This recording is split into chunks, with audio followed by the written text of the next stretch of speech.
Uh-huh. What channel is my are my cans in? Channel 4. All right. Mhm.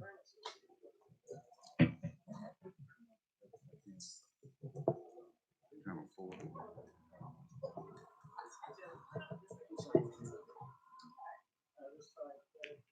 Hey. Hey. I can use more. Hey. Uh-huh. I'm not hearing any change.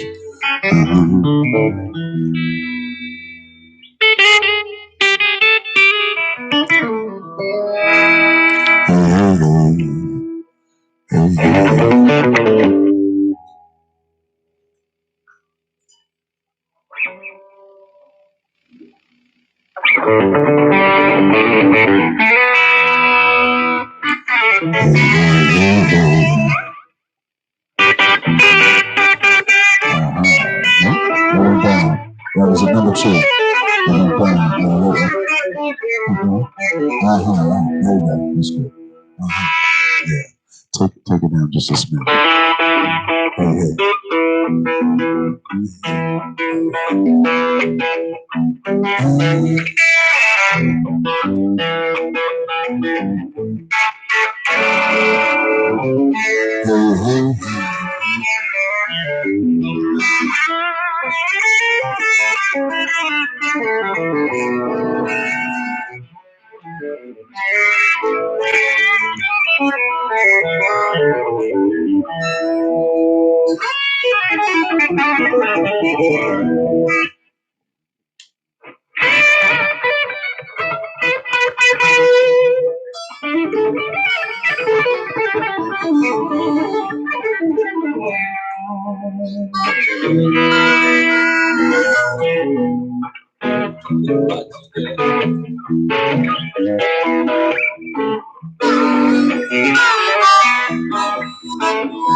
I sent it to you.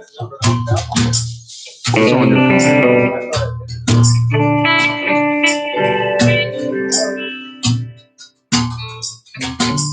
That's pretty good.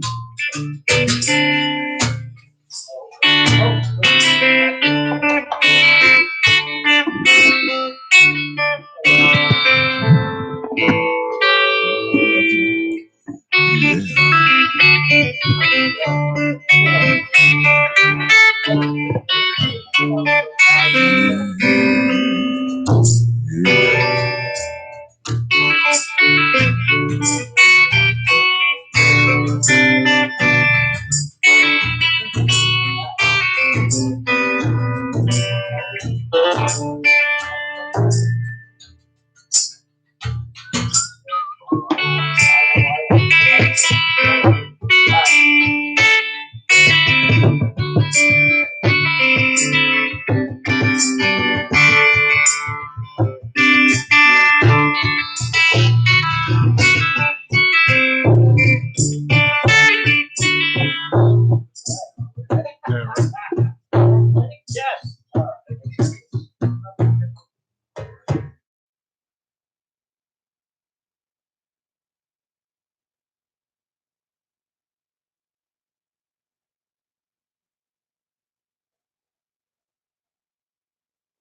Hey everybody, it's Scott Travis with Judas Priest. You're listening to Rock On Radio.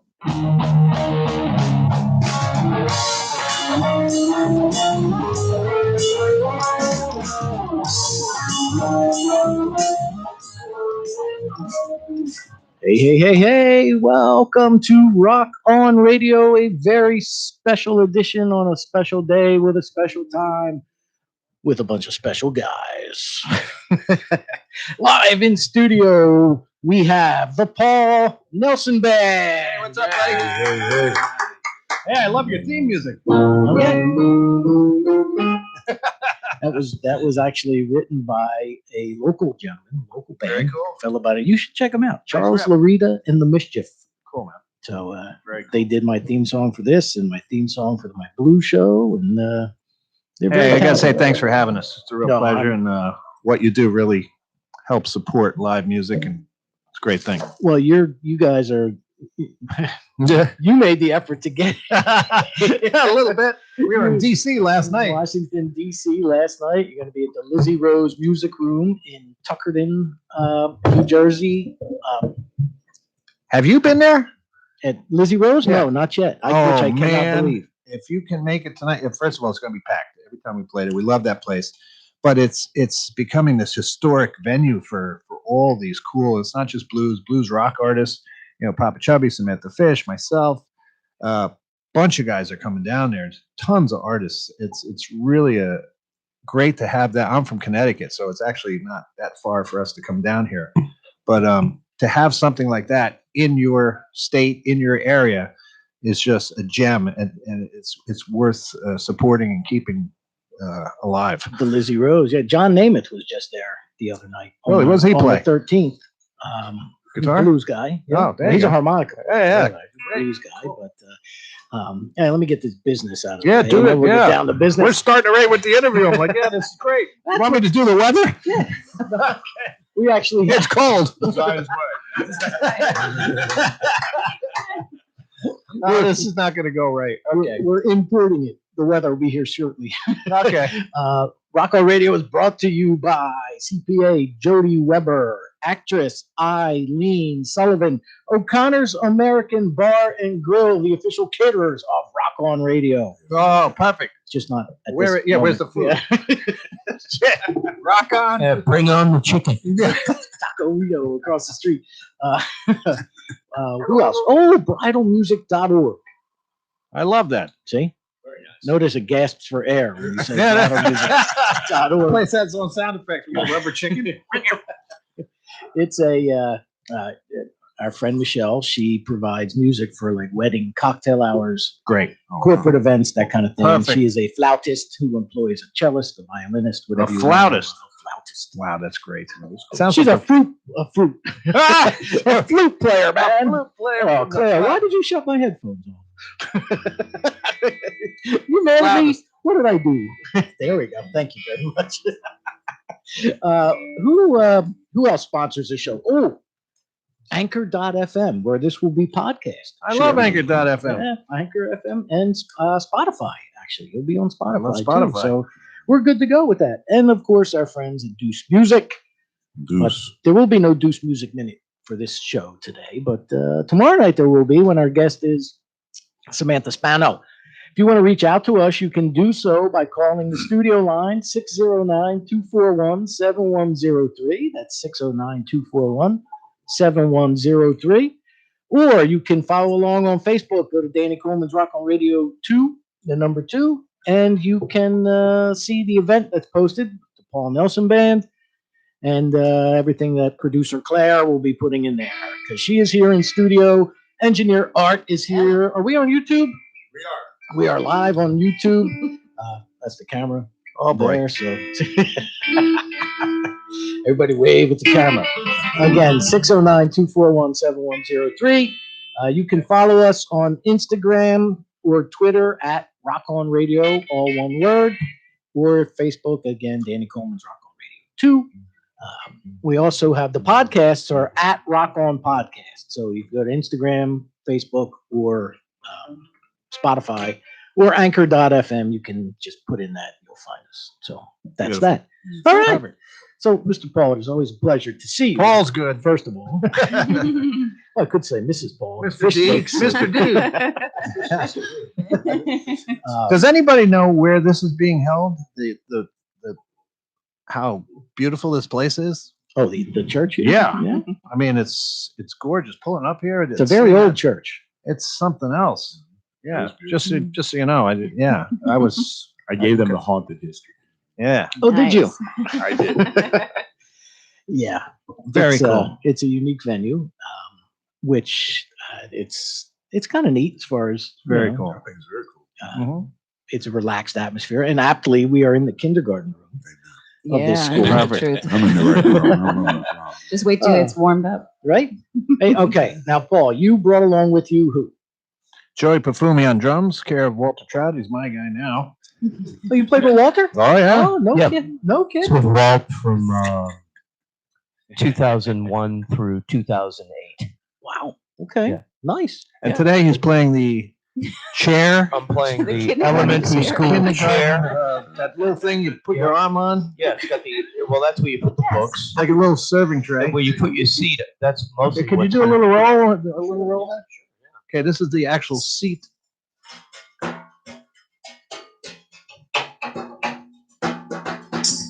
That's pretty cool. good, man. Yeah. That's a beautiful. And we have Rico Omero, Hey, hey, hey. Go. lead singer That's great. for the Paul Nelson Band, And harmonica? harpist, Harpist. harmonicist. Harmonicist. It's like a flautist, Right, a but it's, flautist. I think you need more of a With an degree. H. As long as you got the fruit. You can actually get a bachelor's degree in harmonicist. Yes. Before we go any Harmonicist. further, I want to thank your buddy John Lappin Yes. for helping to put this together. He is a great publicist, and yes, thanks to him. And Absolutely. one of these days, John, if you're listening, I am going to come out to Vegas for that dinner he keeps talking We're about. all coming, John. We're all coming for you. We're all coming for John. But so you're here because, well, I was telling Rico while you went downstairs that our history, you and I, began at the New Hope Winery when I did the meet and greet when you were on the road with Johnny Winter. Absolutely. And which, you know, that was a great evening. It just so happened that the guest that won that was a huge Johnny Winter fan. So Yeah. I think you made his millennium. Oh, you yeah, know? yeah. Uh, There's another guest that won a ticket for tonight's show at the Lizzie at the- Rose. at the music room. But it was funny because John said, "Can you give him a call?" I'm like, "Yeah, sure. You know, great to have you. You'll be on the list." So I called him up personally. He was passed out. I was like, "No, it's okay." I go, "It's a phone call. Come down to the show. You know, come down to sound check." Oh, this is so cool. The artist calling it. Yeah. It wasn't Dave the Rave, was it? Right. Yeah, there you go. Yeah. So Um, I hope to be there. He might have passed out, but it was really cool. It was really cool. You could tell he was really happy, and I like that when the fans are like really into it. They don't just win and they don't know who the artist is. This guy. So I'm psyched. We'll treat him like a king. But yes, that in particular was a Johnny Winter fan. Big fan, as there are still and always was while he was with us. But yeah, that was some night. Now, also, then one of the other memorable moments, my memorable Paul Nelson moment, Oh jeez. were when you were at the World Cafe Live, Oh yeah. and you know, we were hanging out before the show there at the bar, and you sprung it on me. You said, "Why don't you introduce us tonight?" Yeah. I was like, "Whoa!" That was that the night when Blackmore was playing in the other room? I don't know. Rico wants a semi selfie. If you could see this on the radio, I can see it on Rico's YouTube. leaning. Oh, that's right. Yeah. Yeah. Y'all go about your business. I'm sorry. Let me tell you about one of those shows there. You were upstairs. Right. But they forgot to do some kind of signage that actually informed that the Richie Blackmore show was on one, Oh, it was Floor. downstairs. Okay. Downstairs. And you were and that we upstairs. were upstairs. No, it wasn't that night. Okay, but before that, it was either that night or the night before or on a previous show. We're getting ready to play, and and all of a sudden there's all these people walking in, and they look like the Renaissance fair with the hats and the curly shoes and all these canes and beards and these minstrels playing. I'm like, what kind of fans am I drawing here? What's going on? And they just started piling in, all these wizards, and it was crazy. And Well, at least they weren't rainbows. and then yeah, exactly. So then I realized there's something. Richie so Blackmore's I, rainbow. yeah. So I went up to the head of the place and I said, who are these? Something's strange here. Oh, we forgot to hang the sign. All of Richie Blackmore's fans, and they dress up because his whole stage is styrofoam rocks and flutes or lutes or whatever. And sheep and whatever. Yeah. So some kind of thing. And I'm like, well, I appreciate if they'd be into this, but I think that's might be more of his crowd because mine don't dress up like, they're from Mordor. It was pretty nuts. But you came on a night where it was pure blues fans, and that was cool. And I said, "Come on up." And that was a lot of fun. Yes, I thank you for that. Took me by surprise, that but was I was very happy to do it, and that was great. That's another highlight of my Thanks. musical career. Thanks. So, all right, so let's take the current configuration of the band now. I Okay. mean, if we go back a little bit, of course, Okay. you were Johnny's tour manager, road No, manager. I was his main. guitar I started off player. as his guitar player. Yeah, that we met at the Carriage House Studios, and I wrote some songs for him. He took me on the road, but more than anything, in the beginning, I was his guitar player, and then we built a musical friendship, which led to a trust. And there were a lot of problems. He made Ozzy Osbourne look like he had training wheels. It was that. So he asked me to help him. So it's in that movie Down and Dirty that just came out recently, about his lineage, the history of the artists he played with, Muddy Waters. I mean, for those that aren't in the know, he won 3 Grammys for producing Muddy Waters, and that launched that whole blues career. I joined Johnny a little into the 2000s. I wasn't there during the Woodstock period, but I knew all about his lineage because as a guitar player, you have to learn Johnny Winter riffs. You have to learn Hendrix riffs. You have to learn Beatles songs. You have to learn ZZ Top. You have to learn whatever. It's part of it. So I knew that in order to help him, I had to know his backstory because I knew I would come across people that were there when I wasn't even born. And I tried to put the pieces together to see what made him tick and how he got in the shape he was in, this and that. And that movie describes, how I cleaned him up, got him off the methadone, which was public knowledge, and the drinking and all this kind of stuff. And he really, the last 10 years of his life, he really, he shaped up and he started playing more and making TV appearances. We ended up on Letterman and Kimmel and did a lot more interviews, was more talkative, his playing improved. So we toured extensively. I mean, all over the world. We were able to go to Japan, went there a bunch of times. And that's how he and we were very close. So, and then you produced the album that eventually right, won a because Grammy, right? then he was healthy enough to record. The voice was back, the playing was back. So then I knew the TV show was one of them. When I had him play at the Crossroads Festival, Clapton's Crossroads, where he did Highway 61 with Derek Trucks. That was the start of it. Now the public saw that he was the elderly statesman in the blues. They saw he was sitting down. They accepted him, but he was healthy as he should be at that age in the way he was. It was like Muddy Waters sitting down. They saw the younger Johnny and all of a sudden, whammo, the difference. So the old management tried to keep that out of the public eye, and they just kept him behind the scenes and no interviews and this and that. So I knew it was time to bring him out, but I knew it had to be on his game for where he was in his life. Right. So that started it. And then once his voice got stronger, I realized it's time to record him. So I said, look, I secured a record deal with him for him. And I said, why don't we do a pure blues album, but let's put a little twist to it. Let's make it something that it's you playing songs by artists that made you tick and joined by your peers. So they're honoring you, honoring them. So he said, well, what do I have to do? I said, well, pick one song by each artist that influenced you. I said, how many? I go, well, 10 or 11. So he goes, well, Chuck Berry and T-Bone Walker, and he named them all. So then it was my job as a producer to arrange the band, get the songs together, and then realize what artists or guests I would use to play on those songs, and then kind of twist the song to fit that artist's sound or style. So I knew I was going to get Billy Gibbons for this song, and I knew I was going to get Ben Harper for this song. So I knew what their style was. So we rehearsed them. So the process was, I said, we have to at least learn the original version of the tune as a unit, just for our own heads, so that we know and we're able to communicate better with Johnny. Because if he sees that we took the time and worked on those songs and knew the riffs when he first listened to them, it's going to liven him up. Wow, yeah, I remember when I was a kid and I listened to that. Oh, you got that riff? Then we listen to the secondary version, like when there's like "Dust My Broom." Everybody thinks it's written by this guy, but it's actually 20 years back by this. Elmore James. No, it was so.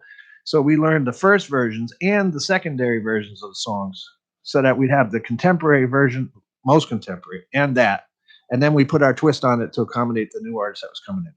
So we brought in, like I said, Billy Gibbons, Ben Harper. I brought in Dr. John, all for separate tracks. No kidding. Vince Gill. We did Maybelline. Just makes sense. So we gave it a little country twist, because that was supposedly a crossover country blues rock kind of song. Yeah. Right. So it was Johnny and I and Vince Gill. And that was great. And so while I'm in the studio, you'd get these presents sent to you. It was like a holiday. Oh, Vince Gill's solo just came. Oh, Joe Walsh's solo just came in. Ben Harper just came in. Billy Gibbons' rhythm track came in, or whatever. So that And then was, you had to put it all together. yeah. So that was Roots. And then Step Back was the one that got Johnny and I Grammys. And that was the first Grammy he got for a solo recording. He got it for working with Muddy, 3 of them, Hardigan and all that. But he hadn't got one for his own stuff, which I couldn't believe. Out of all the solo albums, all the And then Alligator Years. And Then all he that. gets it and he's passed away. He prior- passed, exactly. Yep. That's such a But shame. he heard he heard all of it. And he leaned over to me in the studio and he goes, if we don't get a Grammy for this, they're nuts. I go, well, you don't actually do it thinking, whatever. I go, be really nice. Yes, but we're doing it to make a good record. If it does, that would be great. And it did.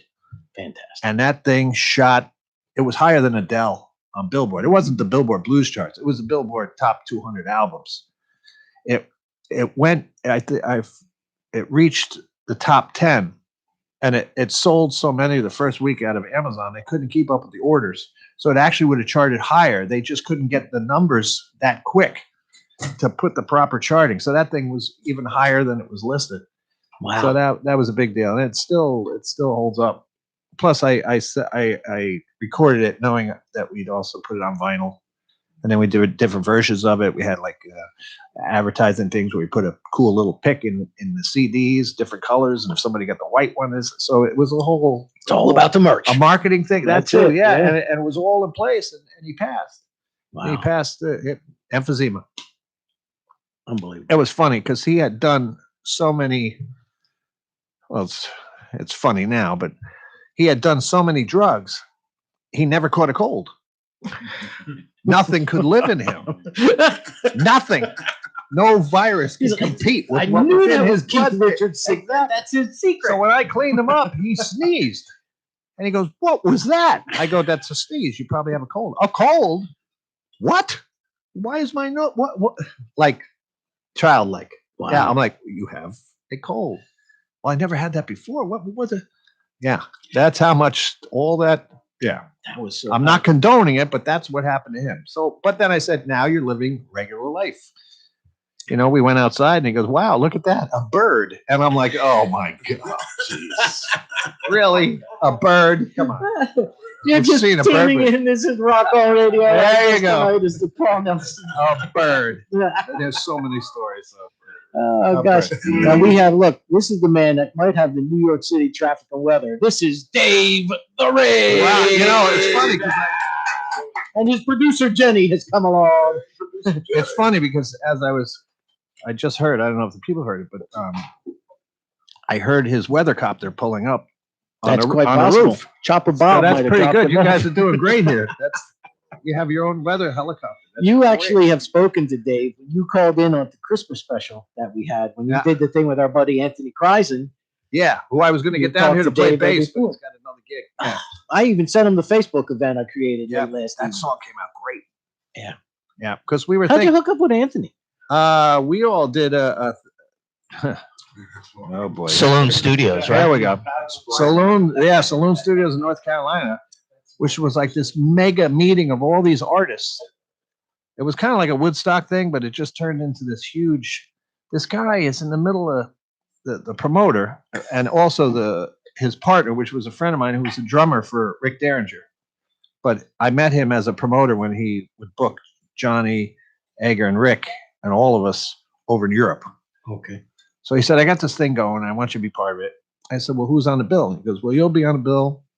Vanilla Fudge, Corky Lang, Jefferson, either Starship or Airship or whatever they are, depending upon depending on the month. It's Starship, Spaceship, yeah. So and Mitch Ryder, just all these Sebastian, all of these artists. Some of the guys, some original guy, the drummer from Sly, he was there. Oh wow! And it was like they were filming it all, but then there's like this old Western town with nobody in it except these dummies. And there's one in a jail cell, and there's one in a saloon, there's one in a post office, a general store. I'm like, what is this? And we're walking around, and there's a little horse carriage. And I met the guy. I go, what is it? Well, my father was in the Westerns, and I built this town so I could sit in a chair and drink a beer and remember him. Yeah, man. He didn't have any pictures. I go, well, this is a festival. What about the people? Well, I don't care about the people. I just wanted this town, and I just like entertaining, and I don't want to deal with motorhomes pulling up and having it a camping kind of thing. But I do want to start putting on shows here, and he does at the saloon.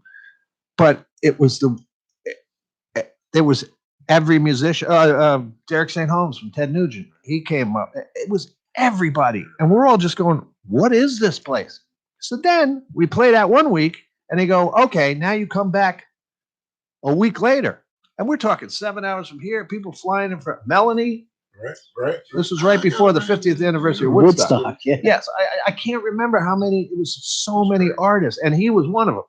So I met him, and we hit it off. And I said, we need to do something together. So then He's I a heck realized, of a guitar player too. Yeah. Oh my gosh. yeah, Good guy.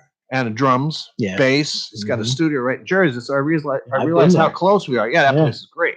Sonic Boom. Boom. Yep. Absolutely. So we realized how close we were proximity wise. And I said, I'm coming down. He goes, yeah, let's do it. Should we do Jingle Bells? Should we do this, that? So I'm thinking, this got to be easy. We'll just write our own. And we did. Yes, you did, Boom. and I enjoyed playing it. Yeah. It was good. I mean, it's not the holiday season, but when you do again, and it came out really, his voice is just, yeah. So, that got a lot of airplay. That thing, that went pretty much viral. That was because I did Christmas Tears with my last band, with Freddie King. We did that. And then I did a Slade song, Merry Christmas, Everyone. It was like a big rock tune. Down, down, down. So that was a fun one. But I do a Christmas song every year. My goal is like after 12 Put them on an album. or 11. Yeah, There you go. exactly. So yeah, but this came out of the blue, and by that chance meeting, and we all met him. We all got along great. And what a nice guy. Yeah. Oh, Anthony, yeah. Yep, Good yep. guy. Last I saw him was we did 2 festivals. One was back in August, just for the Sourland Mountains region, and then the other one was in Claire. When was that? Let It All Hang Out festival that I emceed. Was that October, September? The one that CC Coletti puts Oh, that together was every year. That was in Hackettstown. Yeah. When was We it? were out that way in August. August, right? So yeah, that's the last I saw Anthony was in August.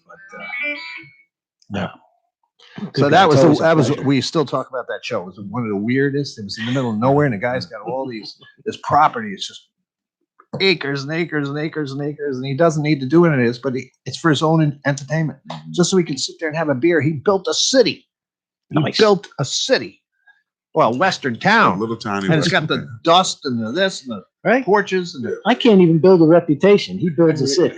and didn't somebody scare you? Yeah, Mitch Ryder. Yeah, Mitch Ryder was in one of the little saloons or the jail. He was in the jail. He was sitting on one of the couches, with and the he dummies. Rico thought he was one of the dummies. With So the- he walks in and he pops up and scares the you know what out of him.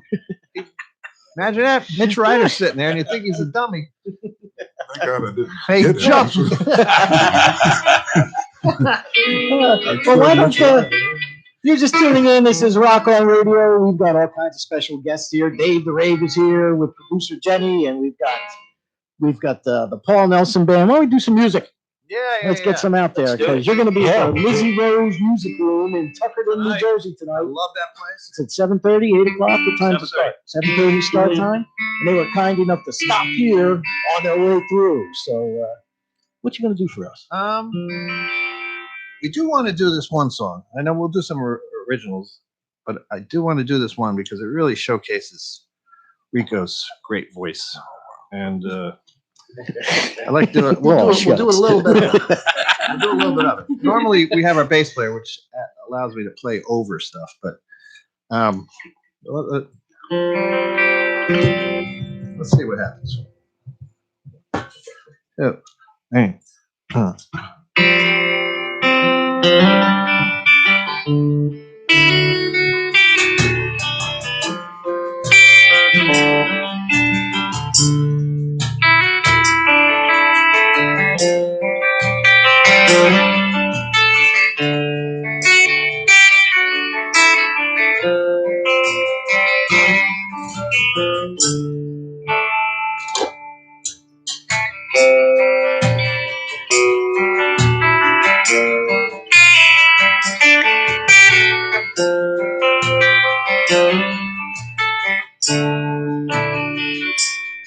Come down from your throne. Leave your body. Somebody is changing. You are the reason I've waited so long. Somebody moves. Well, I'm very young and I just can't find the time. Wow, and I'm wasted and I can't find my way home.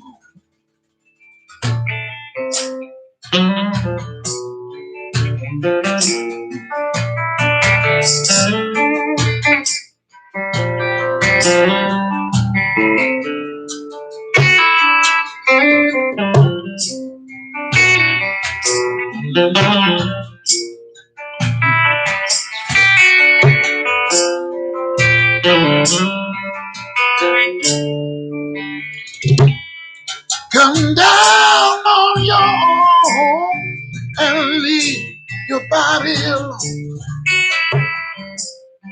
Somebody astray. You are the reason I've waited all these years. Somebody knows you. Well, I'm near the end and I just can't find the time. Wow, and I'm wasted and I can't find my way home.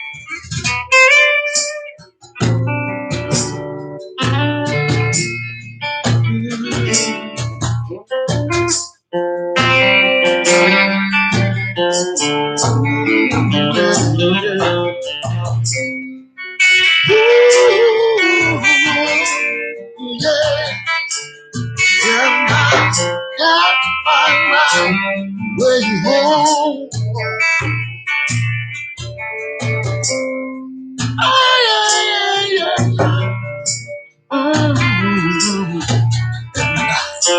Can't find my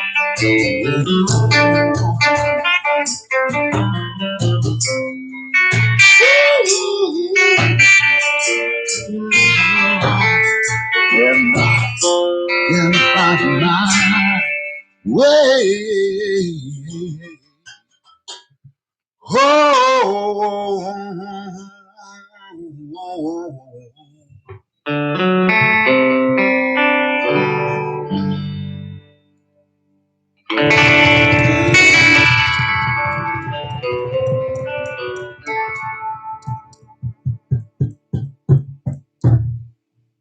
Oh, the Paul Nelson Band here on Rock On Radio. Very nice. Nicely done, sir. Thank you, sir. And- Hey, tell them who your and- uncle was. Is. Y'all know the band Orleans, right? Yeah. You ever heard of Fly Amaro? He's an upside Yeah, down yeah. guitar player. That's Yes. my uncle. Oh, no kidding. So it's already in the Family. DNA. That's right. Good genes. He, Thank you, Lord. oh gosh, I interviewed the guy. He was in Orleans. He became a senator for like 20 years. Is that Larry? No, No. was it Rich? Oh gosh, I can't remember the guy's name now. Saved my life. But he spoke about your uncle. Oh, no kidding. And Joey. That sounded freaking great, man. Just give me a chair and I'm good to go. I'm like, listen, I'm like, he got a garbage can over there. All of a sudden, he's got this deep sound to it. You just make things work. That's what table, music stand. Sure. I'm used to playing everything. If you're a musician, you're like a Marine. You overcome, you adapt. You have to make it You're work. like a MacGyver. Absolutely. You make a drum set out of a tube sock and chewing gum. Make it work. We actually, speaking of Walter Trout, I just Yeah. saw a video with him and Mike. Oh, there you go. Did you see They're that doing the one? Chuck Berry The thing. Chuck Berry thing, yeah. It's good. It's timeless music. Sure. Yeah, I'm guesting with him in Florida next Oh, Mike Zito? couple weeks. No, with Trout. Oh, well, Walter. I'm Oh, going okay. down to Captiva Island. I'm producing an artist down there, and they flying me down for a week. And because Trout was playing at one of the venues down there, they're gonna have me sit in with him, That's very cool. cut some heads. Well, you've sat in with so many, What's that? so many Yeah, famous people. yeah. You know, it's kind of nice that you were talking before, you know, when you're putting together Johnny's album, how you just, yeah, okay, well, we want Billy Gibbons here and we want, Yeah, no. you know, Yeah. this there. Yeah, none of Sure. them said no. Yeah. Well, That's well, it's him. now I've seen, I never got other than the New Hope Winery, which blew me away because, you know, That was I remember that was what one hell of a happened night. in your, in your trailer. You know, there was Johnny. I mean, you had literally snapped your fingers, Johnny, the camera's over here because of his failing eyesight. Yeah. Which I fixed later on. Did you? Yeah, he went from legally blind to sighted. Wow. You're a saint. Yeah, I Actually, yeah. And then when he had cataracts, right. and no one checked, Oh, really? and it was a 1 hour visit. And they fixed it. And yeah, Amazing. Yeah. Did you get LASIX or? well, it's a long story, but They prescribe a lot of medical marijuana. Or what's well, it? at first he didn't want to have his eyesight fixed Okay. because it was the one thing that I hadn't worked on yet, and I worked on the drugs and this and that, but I had to mention it. Did you ever get your eyes checked? I can't. No, nothing. I'm an albino. I'm legally blind. You can't fix it. I go, well, when did you get checked? When I was 12. I go, Johnny, it was 60 years ago. I know. I'm like, they were still working on fish eyeballs then. I go, they have a lot of new technology. I go, if there was something that, you know, that maybe existed, would you do it? Oh, I'd do it, sure. But you can't fix it. So he had something with his ear. He couldn't hear a little well. I think it just needed a little cleaning or something. So I knew he didn't want to have the eye surgery. So we found a doctor in Connecticut. And I said to the doctor, look, this isn't for me, but it's for a friend. And he's coming down. He really doesn't want to have his eyes checked, but he's got this ear thing. I go, can you possibly pretend that you're an ear doctor and check him out and then say there's some kind of special or something and then check his eyes real quick? Because he really doesn't want to do this, but I know that if he got expert advice, he would. So I got it. So he goes, well, wait a minute. He goes, yeah, I have some stuff. I can look like I'm an ear doctor. So we pulled a tour bus in front of a station. And I said, Johnny, it just happened to be right next to the the eye doctor. Go figure. I go, we have tour buses filling up with gas. We just happen to be right next to the eye doctor. He goes, wow, what a coincidence. And I planned the whole thing. I go, well, let me run in there and check. And, check the stairs and how you get in, because I used to have to do that ahead of time so it wouldn't trip or anything. So I go in there and I'm looking in the reception area and I see all these plastic eyeballs and eye things on the wall and the crawling eyeball movie. And so I went to the head reception. I go, look, you got to do me a favor. He cannot think this is an eye place. He's in here to get his ears and we're going to do the eye thing. I go, but you need to get everything out of here. And she's looking at me. She never met me. I'm like, take that out, get rid of that, hang this, clear these people. And there's people with eye patches. I'm like, this is not an ear place. You got to make it look like an ear place. So she goes, okay. And so, Johnny, they're pirates. right. So I bring Johnny in, whammo. We bring him right into the doctor's office, and it's pitch black. So why is it so dark in here? How's he going to see my ears? I go, I don't know. Maybe he likes setting the mood. Maybe he'll come in with some candles. Maybe it's a relaxing kind of Zen thing. I don't know what it is, but just go with the flow. He'll check your ears.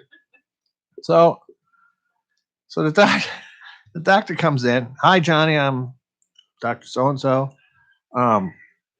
Let me check your ears. And he pulls out this giant Q-tip that made no sense whatsoever. Some kind of drop. He goes, oh, you got some wax buildup, and here's some drops. And then all of a sudden, woof, he puts that eye thing in front of him that calibrates the vision. And John's like, what is this? He goes, well, we have a special today. If you get your ears checked, you get a free eye exam. And he goes, okay. And he's looking. He goes, well, I got good news and bad news. He goes, what? Well, the bad news is you have cataracts. He goes, wow.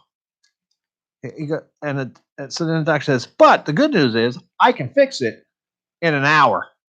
Now, this guy's been legally blind forever, ever.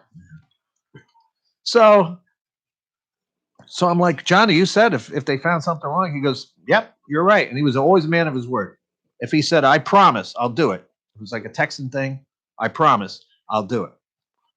So we're walking out of the place. He goes, wow, that was amazing, He goes, but he didn't. I'll get the surgery. I'll do what needs to be done for my eyes. But so then he says, well, who's going to do the surgery? I go, well, he will. He goes, well, I got to tell you, he's a crappy ear doctor. I don't want him touching my eyes. And I'm thinking, oh, no.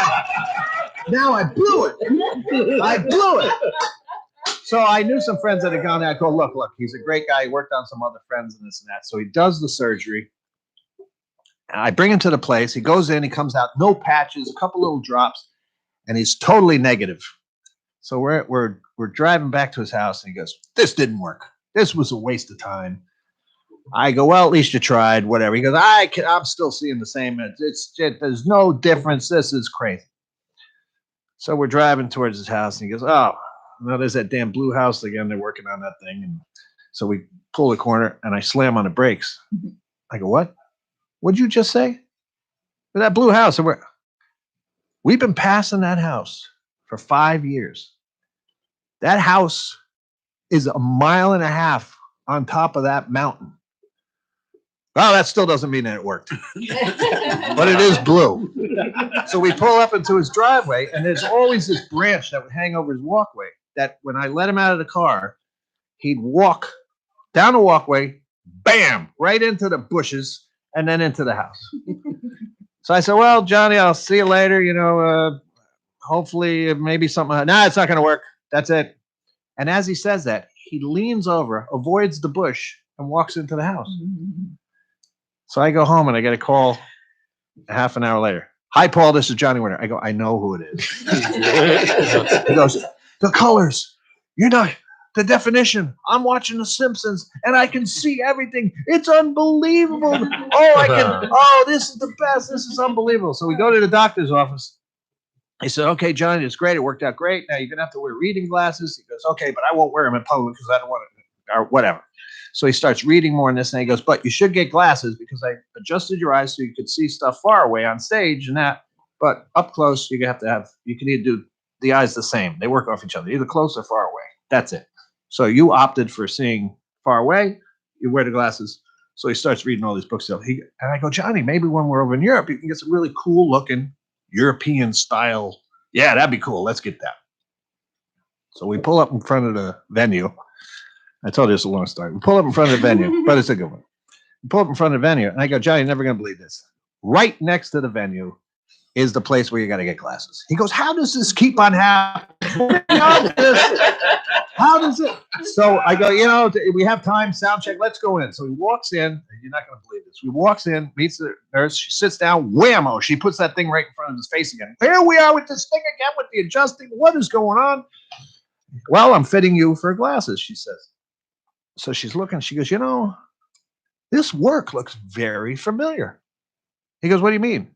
Well, she said, laser surgery is like artwork. And each surgeon has his own style. And I've seen this style before. Did you have Dr.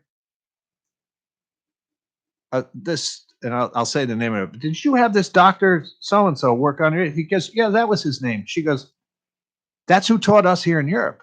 She goes, that's Dr. LASIK. He invented the LASIK surgery. Wow. And he says, yeah, but he sucks as an ear doctor. And I go, that's it.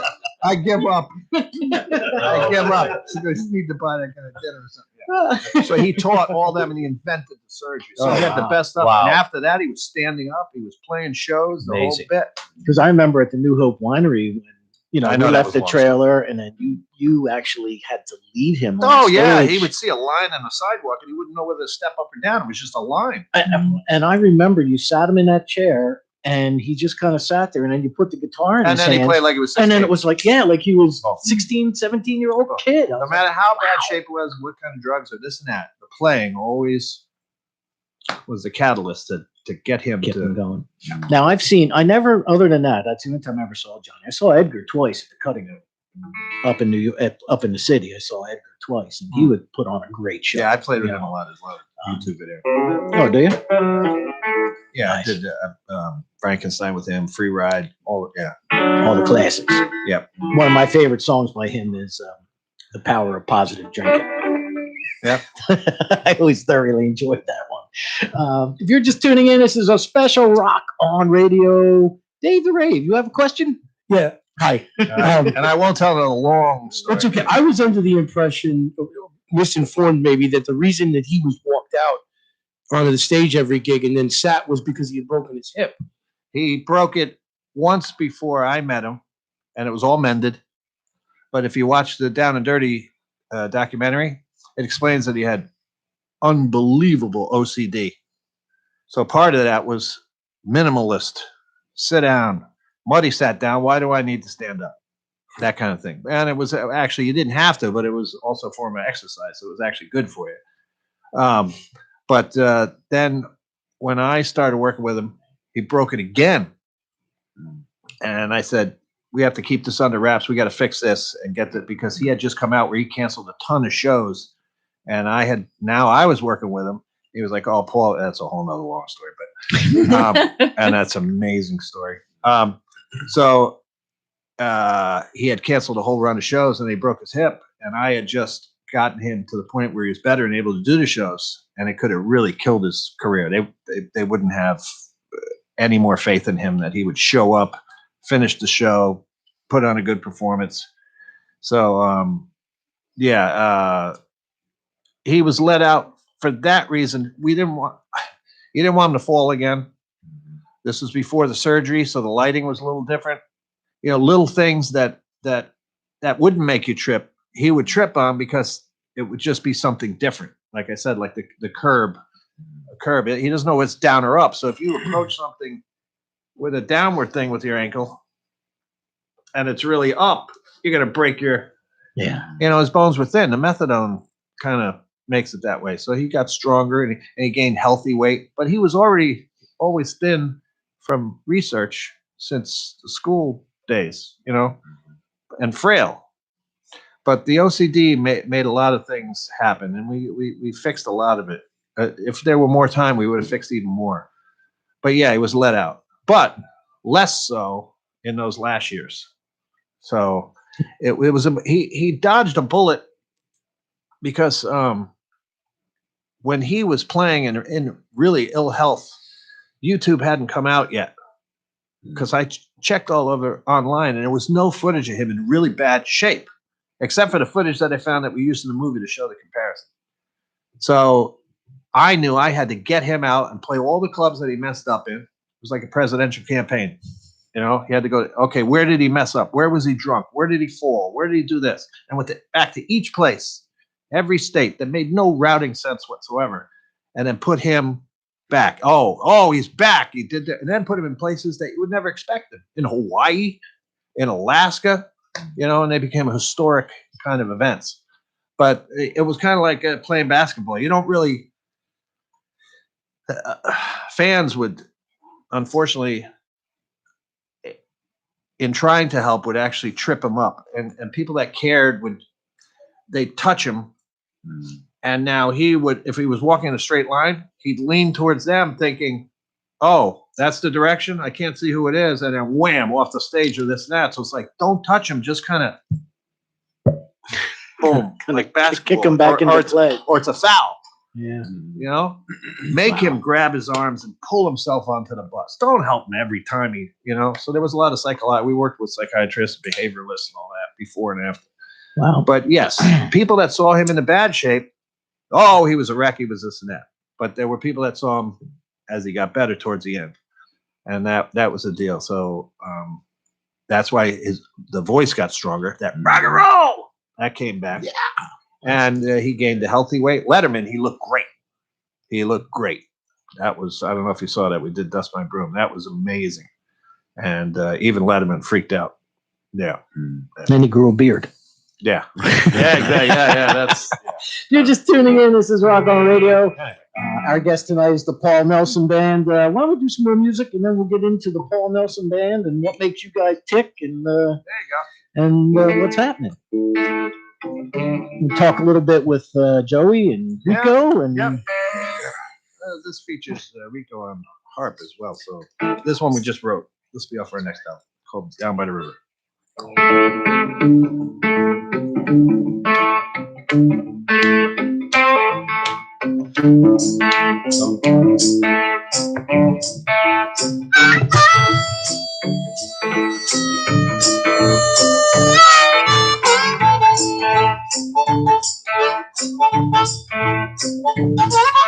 I went down to the river, just wanna wash my soul.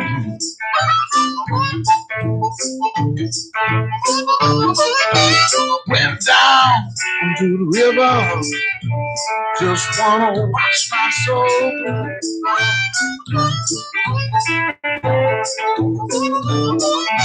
Wow, the heavens open up. Lord said, now, son, you're just too mean.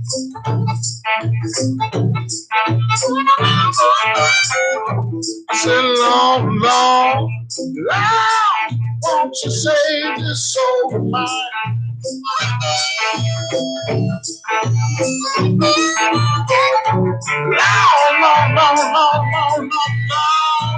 Lord, save this soul of mine. What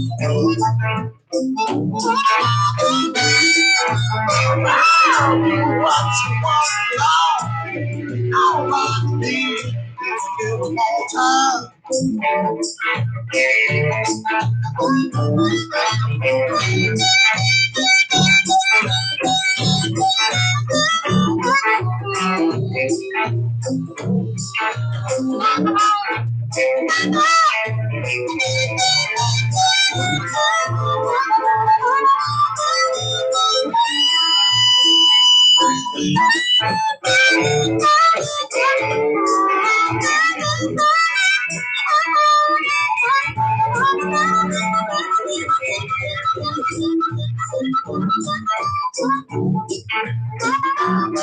I said, Lord, the Lord told me let me see what I can do.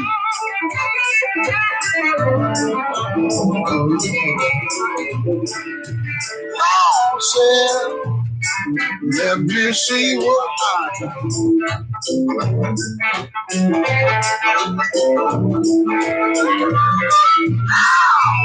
You gotta stop making all that noise, boy. That's all we're gonna say. All about this. I'm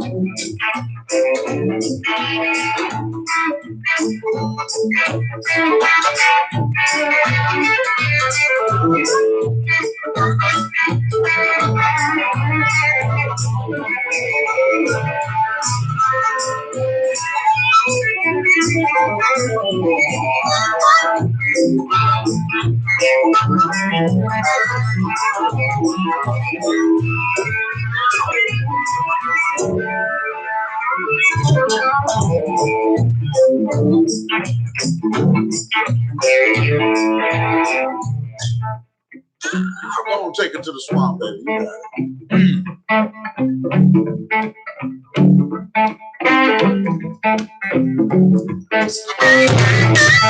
You got it.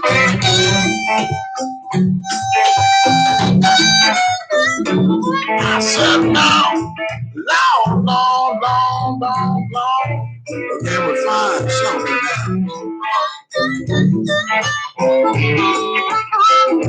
I said long, long, long, long, long. Can we find something?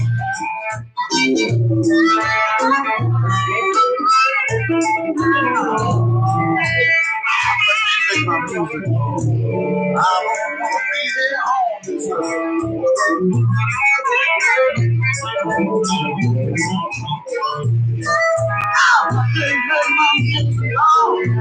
don't want to be on I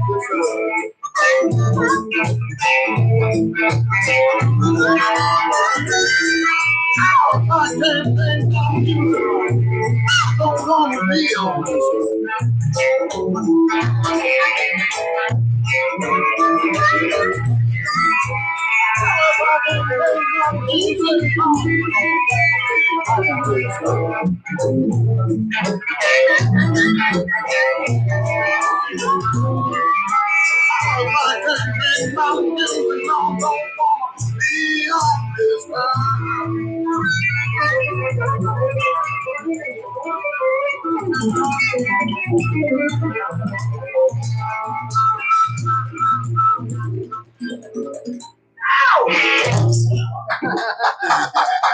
If there's a little bass, it would have been, yeah.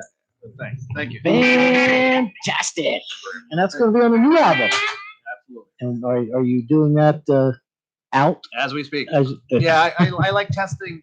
like a Johnny was litmus this- test? Yeah. Yeah. Test it on the crowd. Great. We had one song that went, and that has more of a shuffle swing feel to it. It started out really straight, so we tested it out and we see if people move to it, and then bring it back to the drawing board and work it live. And Johnny liked doing that too, working the band live and then bringing them right in the studio. So it was already past that point of being in the writing stage. So now it's gone to the point where it's controlled chaos. It's comfortable. So you go in the You're recording at your house? At your studio? Or? I got artists. I just produced Joe Louis Walker. I got a Grammy Oh, yeah? Grammy nomination. I just talked to Joe last month. Yep. actually. He's cool. Oh, no kidding. Yeah. Yep. He wants a piece. I got him signed to a Mascot Records. That could be. Oh, okay. I was going to say, Mascot. what's that? Yeah, that's guitar. Yeah. But yeah, that, and I did James Montgomery's album Oh, yeah? with Jimmy Vivino, Uptown Horns. Okay. Then I did Sean Davis out of Florida. And now I'm doing another one out of Florida. Another artist. So a lot of producing. I like that end of it too. So yeah. Oh, that's It great. seems for me. All right. So, Joey, Yes. so you spent 7 years, you said, with Walter Trout? Yeah, it was a good 7 years, absolutely. And I left right prior to him dealing with his illness. Yeah. Okay. Better now. Yeah, he's doing well. I mean, he had the liver surgery and transplant in Omaha, and we're very, very lucky to still have him here because he was in pretty rough shape before the trend, Right. and it worked out well for him, and he's doing great. So 7 years of playing drums for Walter Trout. Yeah, and we were doing Yeah, right. right about 250 dates a year. Oh wow. Yeah, we had one run that happened every year. We'd do 30 consecutive dates throughout the UK. One travel day would get on the P&O ferry and go across to Calais, France, and then we would start another 30 consecutive dates. Yeah. Wow. Yeah. I can't even imagine the logistics of With something. Johnny, like we were up to about 27. Yeah, so that's like 180 shows a year. that. Yeah. Yeah. Right now, we're doing 150. Yeah. Yeah, I know. You're all over the place. And then if we tagged on another 100, that, Gosh, talk about a hectic schedule. oh yeah. Wow. So when you say like, have you been to France? It's like twice Yeah. this week. 78 times, or if you've Yeah, been to it's- Croatia, 102, or Spain, or it's insane everywhere. Right. You just get used to the traveling. You really Yeah. do. Living out of a becomes part suitcase. of your life. Yeah. Sure. Yeah, well, Okay.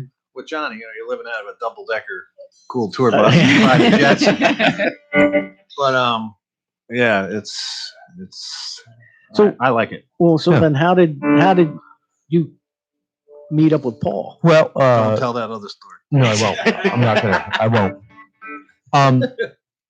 Back the day with Walter, we were on the bill opening for Johnny, Okay. and Paul and I just kind of crossed paths and kind of kept in touch. And he needed a drummer last February, and I contacted him through a mutual friend of ours, Paul Loringer, who was the bass player for Papa Chubby. And we had all remained friends through the years, and Paul mentioned, you'd be a good fit here, and send me the list. But my big question was, I had been based out of LA for Where do you 25 live? years, so I wasn't really interested in moving back to California and Arizona, where a lot of these artists are based. And I said, "Where are you from, by the way?" Just he says, "I'm in Western Connecticut." I said, "Send me the set list, and when do we start? When is the first gig?" And so, are you from Connecticut as well? I'm actually just north of Boston, Massachusetts, Beverly, Massachusetts. Oh, That okay. far. All right. So you're not that far. So I'm a three-hour cruise to Paul's house. It's like driving from here to Baltimore. It's wonderful. I gotta And put this thing so down. we go out and do the dates with Paul, and I come home and hang out for a few weeks and enjoy my time at my home in Beverly. It's wonderful. That's Fantastic. cool. Yeah. All right. And you were saying before, Rico, Rico, when we went on the air, that you and Paul encountered each other for the first time at the club you worked at in That's Washington. correct. Yeah, it's a little club called Madam's Organ in Washington, D.C. Where we were last night. That's right. We were there That's last night. That's home club for me. I was playing there for 4 nights a week on a regular basis, and I was also the sound engineer there. And Paul came through. It's about a year and a half ago now. And I just wrote another song. Go there you ahead, go. It's Zach. okay. Yeah, do it. Yeah, there's a lot of that. It's called The Noodler. Right. I'm very funny about sitting in with people. I don't like to do it. I don't, especially somebody you don't know. It's like going to McDonald's and saying, "Hey, can I go back there and cook a burger?" You don't know me from a can of paint. But there was like a voice in the back of my head that said, "Sit in with this guy," and so I did. And remember, we couldn't even figure out a tune. Right, because I'm the sound guy, right? So I didn't know I was going up right then. I was just, "Hey, man," He said, "Come on right now." I turned the music off, and the crowd's waiting, and the band's waiting. I'm working for the house, we're trying to figure out tunes. I'm like, we got to get going. And so I finally said, "Well, we'll do Jump Blues and C, and I'll make the words up." And I did, and I sang, and it was just one tune. And he finished the set, and he walked over, and he said, "Hey, man, you want to go on the road?" That's how it was with me and Johnny. Yeah. So welcome to my dream, everybody. It works. I don't want no woman.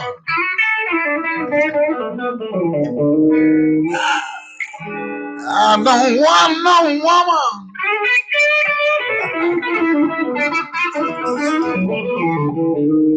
I don't want no woman.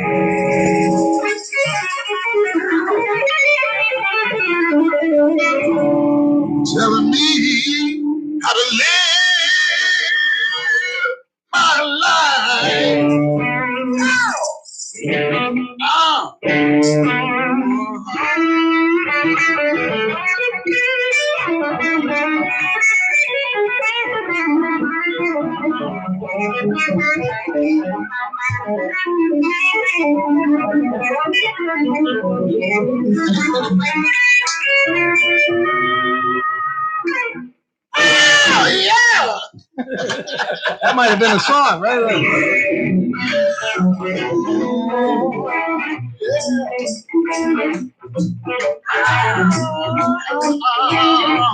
Yeah. Oh, let me get something. I said, now come to me, baby. Hold me tight.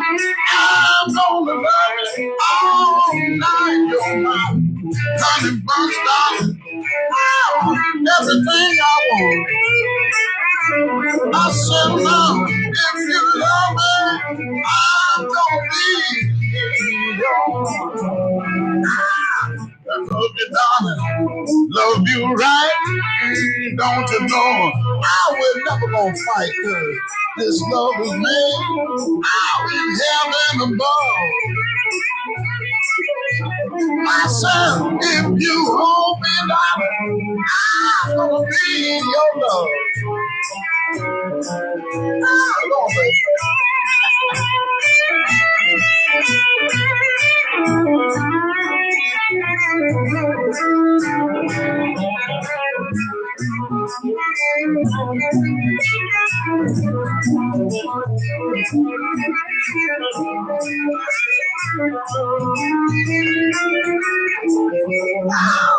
Don't you know I love you?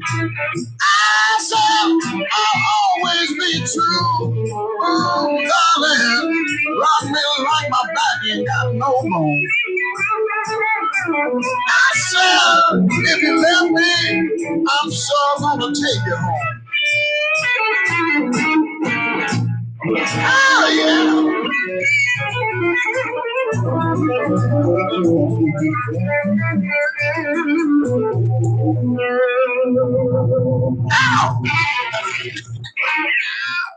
There you go.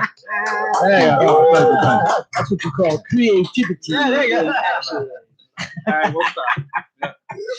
Now you have to understand, I don't know if they can see this on YouTube or not, for those of you who are listening at home, or for those of you who are listening to this on a podcast. Joey is playing a elementary school chair. It's got great tone. And you know, it's all about the tone. That's what I had told I you found him a chair. before. I want to play the fan in the corner personally. Oh, yeah. Make that happen. That's a rule. Now, as a drummer myself, my favorite genre to perform is the blues. And I was just talking about this with my guests last Oh, he's week, got the shuffle, yeah. who happened to be a blues band called the Power Tones, and they were Okay. in here last week. And my reasoning behind this, and I was speaking with the drummer about it, was that because I think what a lot of bands in general overlook, but especially at times in the blues, or should I say the non-successful blues bands, and they're not successful because they overlook this one thing. And in a word, it can be summed up with dynamics.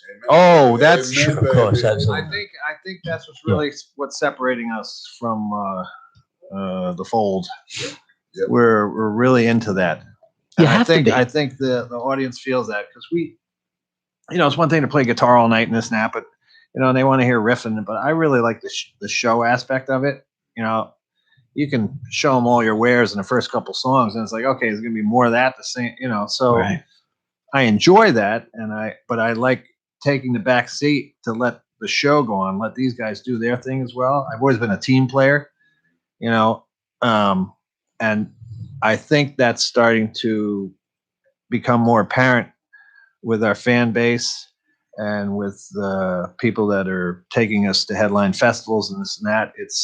I think they know that they're getting a little more than just, the Just a average band out there Yeah. jamming. Now, We just for really- the record, though, Yeah, we when really, this man plays, I don't care how long he plays, you're not going to get the whole thing of what he has. It's not going to happen. I tell people all the time, man, every time I think I've come to the edge of what he can do, he looks at me and he grins and he goes, puts it in another gear. And now we were just talking about, just before we went on air, I was telling him a few days ago, what I did not anticipate was watching him develop. which is mind-boggling. I mean, if you think about, I mean, this man is a virtuoso, and to see a virtuoso become more of a virtuoso is mind. With a PhD. I mean, PhD. It's just more comfortable when you have the right rhythm section, the Right. right dynamics. The vocals are right there. You can call and answer stuff. You can, the songs become the perfect format for all that noodling and playing and all that kind of stuff. But yeah, Well, and I'll give you a classic example. The Sky is Crying. Yep. Okay, classic blues Sure. song, right? The three artists that I've heard and or seen do it live. Okay, I saw the Allmans do it live, and I saw George Thorogood do it live. Yeah. I've heard George Thorogood's recording and Stevie Ray Vaughan's recording. yeah. The one that I like the best, Mhm. believe it or not, is George Thorogood.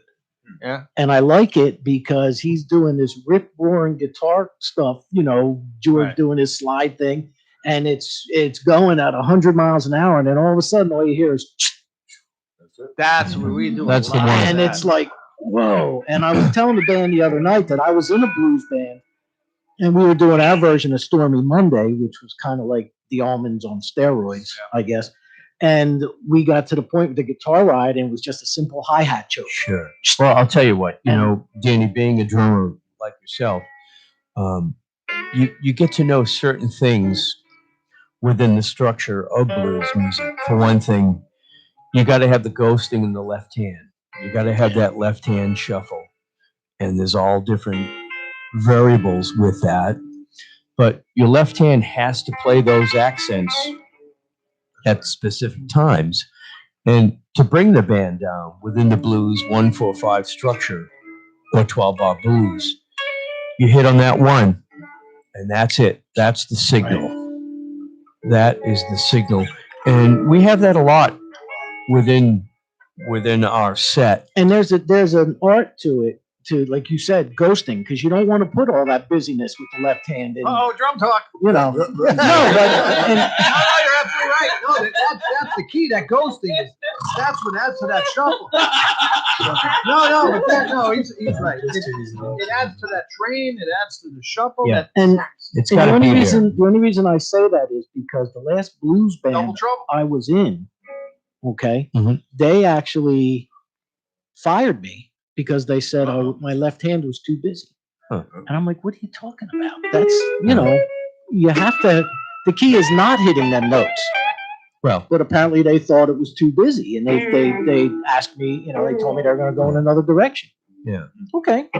Considering I started the band, I found that a little odd. well, I'll tell you what. So mutiny. You know what? If you made really good French toast, Paul Nelson makes the best French toast on the planet. They probably would have kept you. I think so. That's it. But I love playing the Yeah. blues because they think, you know, you have to be dynamic. And from the time I was a 14-year-old kid in my first band, I always said, Mhm. you know what, guys, we need dynamics here. You can't be 99 miles an hour Yeah. the entire night. You know, you One of the got to fir- go high and low. One of the bands I was in, when I the singer comes up to me, real character. He say, you know what? We need more dynamics in this band. And I'm like, okay. Mhm. So knowing that he had no clue of what dynamics were, I said, There you go. what exactly do you mean? He goes, well, you know, dynamics.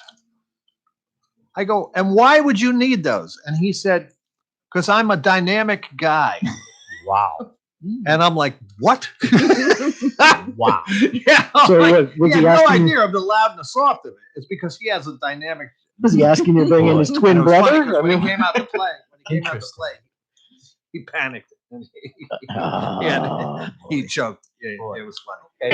You're just tuning in. This is Rock On Radio. Our guest is the Paul Nelson Band. We have engineer Artist here, producer Claire. Dave the Rave made the trip all the way down from New York. What's the weather like?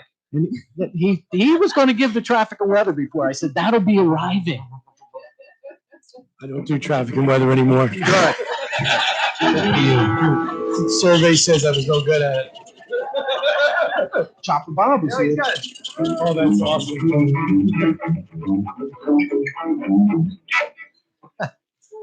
Good sound in this studio. Go That ahead. sounded like a Sikorsky, didn't it? Could I ask you some Yeah. questions about your rig It was. setup? Yep, sure.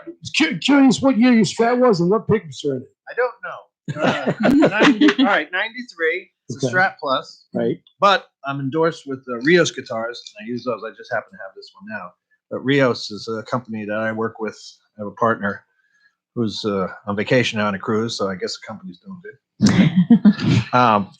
And your night's down. All right. But I've had endorsements with Fender, I still do, and Gibson and all that. But I thought it was time to have my own guitar, which is what every guitar player's dream is, to have your own signature thing. So they graciously made me a whole slew of them. And now we're working on all these models to my specifications. Plus, they custom make basses and all this. So it's a great company. I met them at the NAMM show. But regardless of the guitar, I always use guitars with a higher output pickup. It helps that out. I always run in stereo. So I have 2 amps, which drives promoters nuts because now they have to spend twice as much money getting stuff for me. I use 2 delays, split chorus pedal. Right now I just have a mono amp. 2 distortions. I got the original Tube Screamer. It's probably even older than Steve Ray Vaughan's. It's got the little R on it, which adds a lot of sustain. The amps I split, so I set them up separately. But I can use any amp configuration. I can use 2 Marshalls. I can use 2 Supers, 2 Twins, 2 whatever. It's all in the pedal board and then the playing. Yeah, hopefully. that's right. Fingers. Right. Yeah. But, Do you have Yeah. a favorite? Huh? Do you have a favorite favorite? setup? I mean, amplifier? No. No? No, I just need the power. I need it for power. I run solid states tubes. Solid states are actually better. You know, they don't blow up as much. They're more pure, especially for clean stuff. But yeah, that's what I do. But when I'm in the studio, that's completely different because now you're surfacing the song. So I'll have like 30 guitars. I do a lot. I worked with Bob Ezrin. He kind of taught me some producing. I also worked with Terry Date. Okay. He did all that Nirvana and Deftones and all that. So I learned a lot of producing techniques by hanging around with those guys. And they used to double and triple and quadruple track. So you'd have a rhythm part done on a Les Paul, then you need to double it to thicken it up. So naturally, or most players would say, all right, well, just give me my guitar again. I'll do the part again. No. Use this guitar. So he'd hand you an SG. Now you double your part. Now it's you playing 2 parts, but it's if 2 different people were playing it. So it's thicker. Yeah. So it's kind of like the wall of sound from the past with what's his face, but now it's a more modern. It's a guitar wall of sound instead of violins and all that they did to that style of music. So so that's in the studio. If I record an acoustic guitar part, a 6-string, I'll double it with a 12-string and just embed it in the background.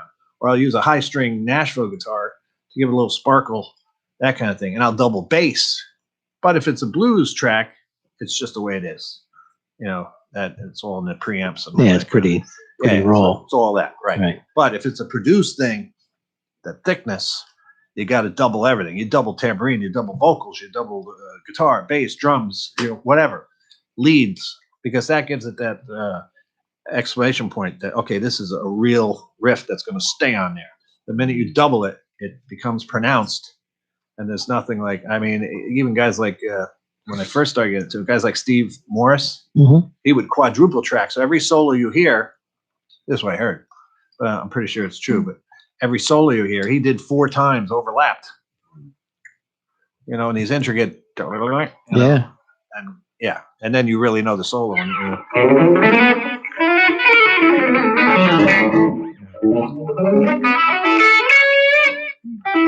But yeah, so It's almost like harmonizing with yourself. yeah, yeah, but the key is to use different instruments to record the same doubles, the same parts. And like the bass would be redone with a Dan Electro baritone guitar. So the bass players usually think, oh, okay, finish my part. I'm done. No. Now you got to double everything you played. And on the board, you mark off, did this. And then once you get done with the tracks, if you have any ear candy or other stuff you want to add. Okay, just play through the track and see if you hear anything. Add this or that or whatever. And then you got to mark that down. Okay, if that's for real, if that's staying, you want that little riff, you want that little melody? Yep. You little octave thing? Yep. Double. Which is much easier to do today with the digital recordings Yeah. than the old analog Yep. days. Wow. Oh yeah. Back in the day, you'd have 2-inch tape, and Oh the yeah. guy would get the biggest tool which was ever used back then was a razor blade. Yeah, Razor I blade. One of our sponsors, who I forgot to mention, is Analog, a company called Analog Trenton. Now, this guy he was a sound engineer up in New York City during the 80s and the early 90s. And he realized that nobody was keeping a record of what was happening in the music scene. So he lives just about 10 miles south of here. He decides that he wants to keep a record of the Trenton music scene, Trenton, New Jersey, what's going on in that, like, underground, because there's a couple underground clubs type of thing. So he decided to build an analog studio, and he's recording everything in Wow. analog. Interesting. He said now there's only 2 companies in the entire country that make analog tape. Yeah, that's true. Yeah, that sounds He said it's you That's can't true. find it, and he said, and let me tell you about the price. He said Yeah. it's huge, it's astronomical. I know 3M is one company that makes it still. Yep. And there's Yeah. one other one, and it's an Yeah. off name. It's not Exactly. even. Yeah, it's not anything big. Well, let's do some more music. What do you think? Want to do some more music? Sure. You got one of my things? We could cue. Art's got them. Yeah, what do you got? Whatever you gave me. Down Home Boogie. Down Home. There's a good one. Boogie. There you go. Which album's it on? Badass Generation. Okay. That's when I That's signed with that one there, Sony. yep. Yeah, that's my last one. Okay. If you're just tuning in, this is Rock on Radio. I am Danny Coleman. This is the Paul Nelson Band. We have Joey, Rico, and Paul are sitting here with We're us. still here. Now, when you put that out, that's been a couple Couple years ago. now, right? Yep. Well, I was in the process of producing, like I said, Joe Louis Walker's thing, James Montgomery, so that, and then forming this. You know, I was out on the road and I was switching to find the perfect unit. So, yeah. So once I got No, it, that's now a it's great ready to disc. tour. I mean, when That's a you- great one too. I mean, it's got Morton Fredheim. He was number 2 in Europe on The Voice, but it's more rocked out. You know, I like this with a little more of the blues mix because of my background. But it's got Danny Lewis from Government Mule. Oh, My okay. friend Warren Haynes. Yeah, he's the keyboard player's on there. That guy is phenomenal. Yeah. I saw the Mule at the Tower Theater in Philadelphia. Yeah. And I was like, from me to Joey away from the stage, and I was Great just band. mesmerized by Just that. Yeah, fantastic. Warren always has me sit in with him. I did something with he and G Love, that big Long Island festival. Mhm. Just did that. It's on YouTube. But he invited me to do that Exodus thing with him in Jamaica. Oh, okay. So that was great. And then I played with Sonny Landreth on that. Oh, wow. Ron Holloway. Yeah, Sonny's a really close friend. Oh, no kidding. All this. Oh, wow. Oh, Fantastic. Sonny boy. yeah. Yeah, he's great. You should tell them about the recent Jamaica trip we just did. Oh, yeah. Yeah. Yeah, that was great. We We played just with, got back. I had done one the year before. It's in Montego Bay, and it was myself and Sam, Samantha Fish, Sonny, James Montgomery, Uptown Horns, and now this one I did with these guys. It was Anna Popovic, Peter Rivera from Rare Earth, Okay. Matt Anderson, and Steve Mariner. Merritt. Yeah, it was great. Is Canadian. Anna as good live as her videos? Yeah. Yep. Yeah, she's that good. Yep. I Yep. should- She's that good. And I we reached out to learned her her people. material to play because she came down as a guest, so we had to learn all her material. Oh, wow. And that was a 9-piece band, and we're doing it as 4-piece. So I had to learn all the horn lines. Wow. That's what I do. Well, that's what I do. I like learning stuff just for my own knowledge. I went to Berklee College of Music, so I'm kind of a theory head. But when I learn stuff, I have to learn all the parts. I studied with Steve Vai. He was my guitar teacher. Oh, no kidding. Yeah, him and Mike Stern and Steve Kahn. So it was all Yeah, I studied. sight reading and all that kind of stuff. But yeah, Yeah. yeah. But Wow. that Some of got my me into favorite learning all the stuff. parts because he used to transcribe all that Frank Zappa stuff.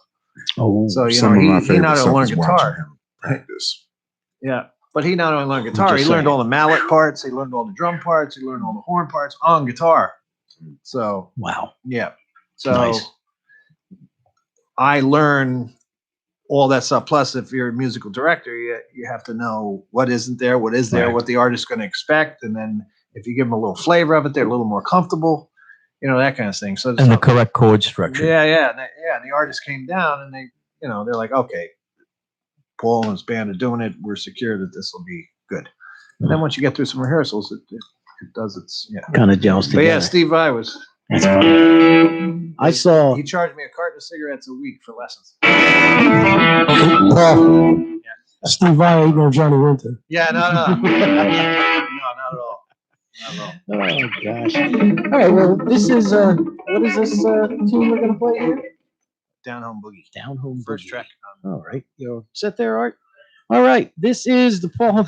And I recorded. I recorded this in mono. You did. I really wanted to retroize that '70s kind of sound. Oh wow. Yeah.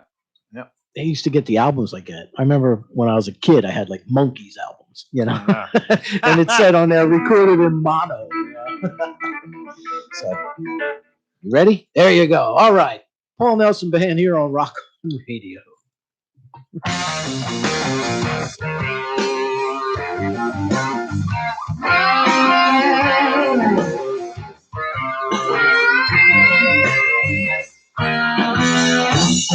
I'm driving down south where the girls are pretty.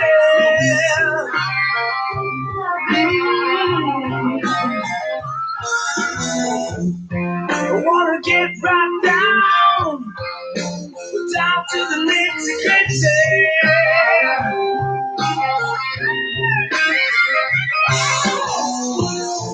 You know they got what I want.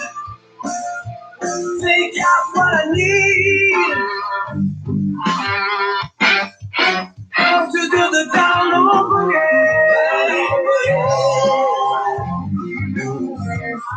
Alright, down over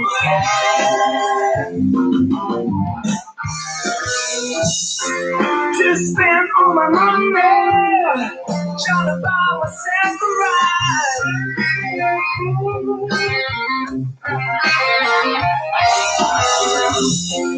I'm heading for a good time. Ain't looking for no ride.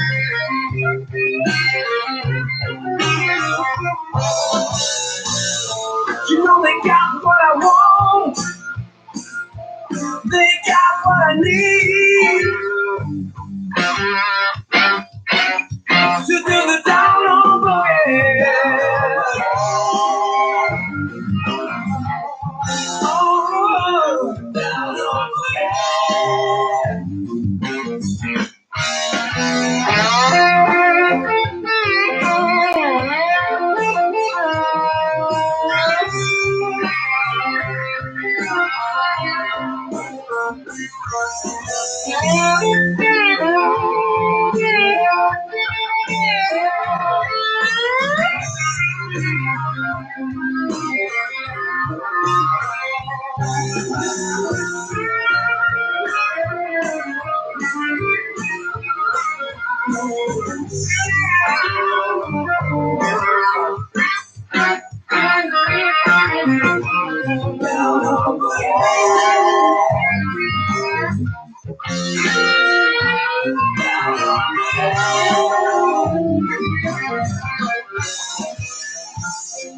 So I found myself a little hotel where I can call my own.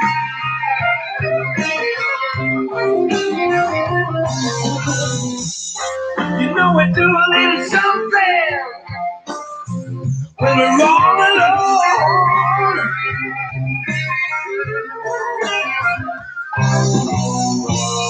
You know she got what I want. She's got what I need. We do the down on boogie. We do the down on boogie.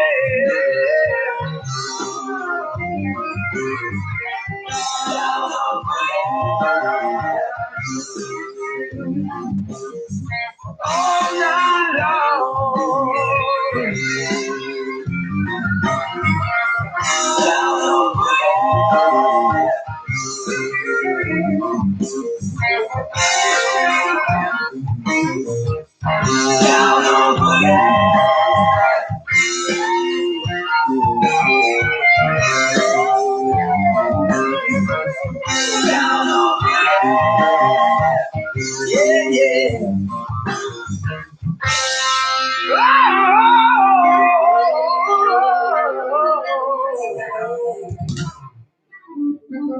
we go. Paul Nelson Band here on Rock On Radio. You caught me. Paul has to get wrapping things up here because they're playing the Lizzie Rose Music Room in Tuckerton, New Jersey this evening. What's that? Can you hit his mic, Mark? There we go. Certainly looking forward to it tonight. Oh, yeah. Be a lot of fun. Yeah. Real quick before we wrap it up, favorite blues artist? Paul Nelson? Paul Nelson and Muddy Waters. Yeah. Johnny Winter. Johnny Winter, Muddy Waters. How about you, Rico? Because you got that gutsy, bluesy. Yeah, man. You know, I'll tell you what. I knew Johnny Winter. I mean, you knew of him when I got this gig, but I had to study Johnny, and I'm a new, true fan. That man is, wow. He doesn't get the credit he deserves. There you go. Amen. And you, Mr. Paul? All of them. All of them. Yeah. I learned that from Johnny. He wasn't one. You know, a lot of artists, they're one or two deep. Mhm. Like the Stevie Ray Vaughan is Albert King and Hendrix was Buddy Guy and whomever, and this one's that. But whenever it was like Johnny Winter, you couldn't figure out who it was. And then in knowing what he studied and getting that information from it, he was everyone. Mhm. Everyone. He was Chuck Berry. He was Johnson. He was T-Bone. He was this. It didn't end. And it was this constant stream. So that's what I do. I just pick and choose and add it to this little tackle box of riffs and ideas. And hopefully you work them out live and they stick and then they just come out so that when you're playing, the stuff just Flows. I have a friend who's a jazz piano player. Plays I've done a lot of jazz recordings for a lot of people, and I often talk about it on my regular Sunday night show. He said, "You know why I play jazz, Danny? Because it'll take me as far as my mind will let it." And blues Sure. to me is kind of the same way. I mean, how much you guys? There's got to be a lot of improv on stage, right? So Absolutely. and it's just Judged by the audience and the venue. It's different every night. Right. It's always an adventure. exactly. So That's true. all right, Paul. Well, thank you so much. the man, other day we were for, playing, this came out.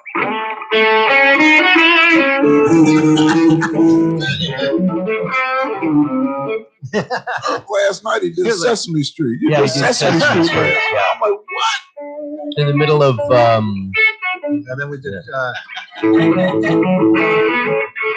yes. Vince Guaraldo in there.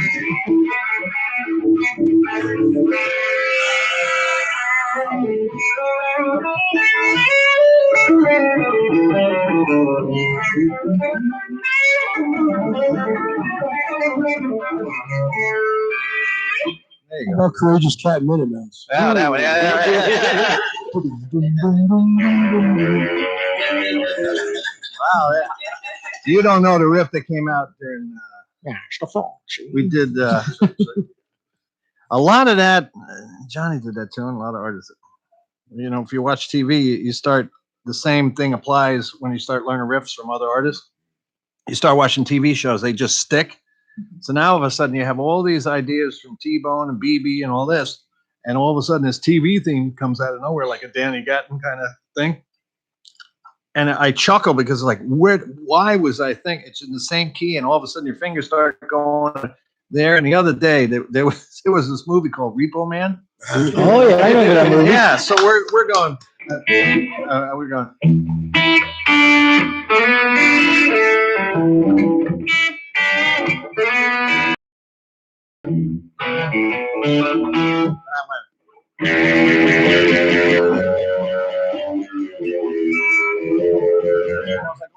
Years ago out of the jazz world, and I studied a lot of those guys, and I was watching a documentary on Charlie Parker, and they were talking about how quickly he thought.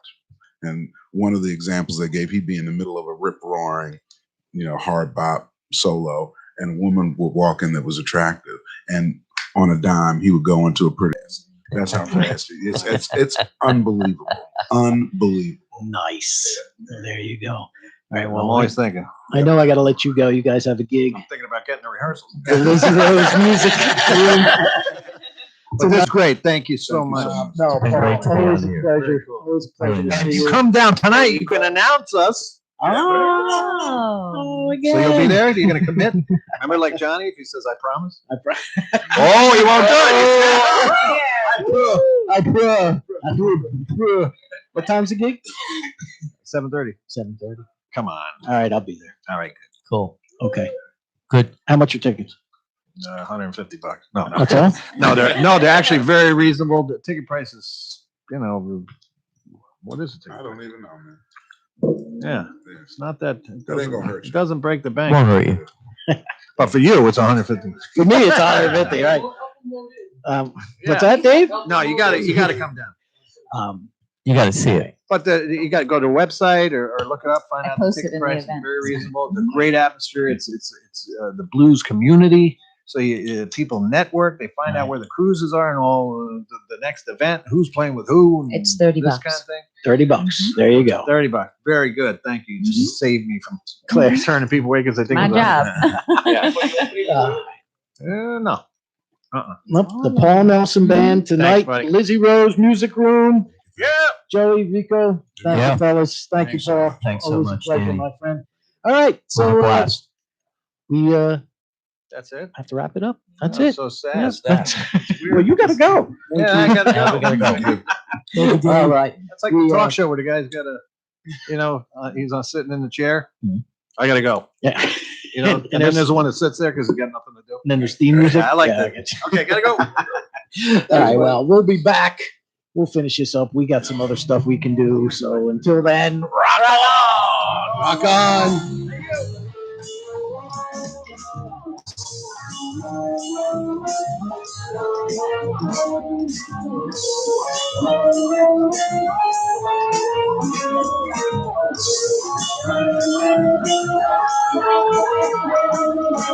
Thank you.